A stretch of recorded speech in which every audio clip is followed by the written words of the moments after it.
I don't know about you, but I know what I want the Korean American community to be represented as. I want to see the Korean American community as a unified group that exemplifies vision, leadership, and most importantly, giving back. So let's talk about those three elements just for a sec. Vision.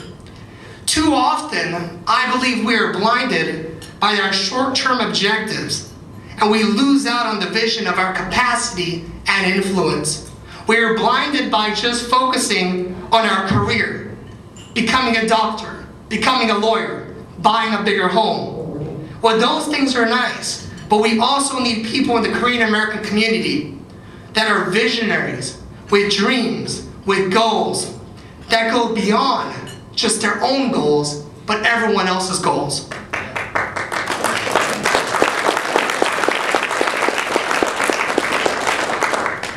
Recently, I had a chance to meet up with Barack Obama. And I'm not going to support one candidate or another, especially today, but I did have a chance to meet with them and talk with them and ask them a few questions. And one thing that really imparted on me during that meeting was when I asked him, why did you get into politics? What made you get into politics, and why do you want to be the president? And he said, well, when I graduated law school, I went back to Chicago and I worked as a community activist. And I saw a vision that one day that I can change America one community at a time. That statement resonated with me. It showed me that there was a vision there. Where is our next Barack Obama or John McCain? We also need to develop leaders that have vision, that can say, yes, we do want to change America. We want to change this world. And there's no better time than today. Leadership. We need people of influence, not just positional influence, but true leadership. Influential power that's very simple. See, leadership to me is very simple. A lot of people ask me, what is leadership, James? And I say, well, look behind you. And if there's nobody following or listening, then you're not a leader. And that's okay. We need followers and we need leaders. But we lack leaders in the Korean American community. We certainly lack mentorship programs and development of new leaders.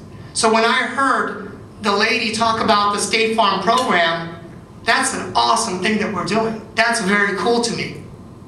Leaders are progressive thinkers. They challenge the unchallengeable. They storm through the walls of obstacles. But today, we have too many skeptics. Every time that I think about a new idea for my business or a new idea to change society, I go to my friends, and a lot of them are Korean Americans. You know what the first response is? Well, let me play devil's advocate for a second. I go, do you work for the devil? What's interesting is when I go to my Korean American friends, they always play the skeptic first, and they don't see the opportunity. We need to see the opportunity first and filter the idea to execution with the skeptics, but not to actually throw down the idea from day one. We're too good at that as Asian Americans. I want to tell you an experience I had at the University of Washington. I was so proud. Recently they nominated me as one of the top 100 alumni from there. I couldn't believe it. I said, for getting on just some TV show? It's amazing. But at the University of Washington, when I was there, I remember taking a course in finance. And my professor that was teaching there for about 25 years got up day one and said, okay guys, I'm going to teach you a theory, a finance theory. And I'm not sure if any one of you have heard of this theory. It's called the efficient market theory. And I'm going to read you what this theory says. The efficient market theory asserts that financial markets are informationally efficient, or that prices on traded assets, like stocks, bonds, or property, already reflect all known information and therefore are unbiased in the sense that they reflect the collective beliefs of all investors about future prospects. The efficient market theory states that it is not possible to outperform the market by using any information that the market already knows except through luck.